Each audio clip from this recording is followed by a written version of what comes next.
IndiGo విమానయాన సంస్థ సంక్షోభం నేపథ్యంలో ఇతర సంస్థల టికెట్ ధరలను అమాంతం పెంచడంపై ఢిల్లీ హైకోర్టు తీవ్రంగా స్పందించింది.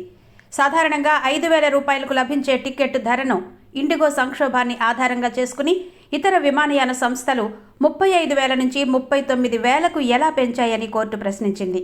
ప్రభుత్వ ఆదేశాలు 1,500 కిలోమీటర్ల దూరానికి 18,000కు మించి వసూలు చేయొద్దని హెచ్చరించిన ఢిల్లీ తిరువనంతపురం టికెట్ ధర బుధవారం 64,783గా ఉందని పేర్కొంటూ ప్రైవేట్ విమానయాన సంస్థలపై ప్రభుత్వానికి నియంత్రణ లేదని హైకోర్టు విమర్శించింది.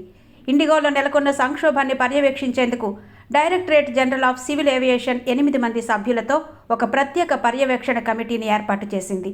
డీజీసీఏ ఏర్పాటు చేసిన పర్యవేక్షణ కమిటీ సభ్యులు ఇండిగో విమానయాన సంస్థ కార్యకలాపాలపై పూర్తిస్థాయి నిఘా ఉంచనున్నారు.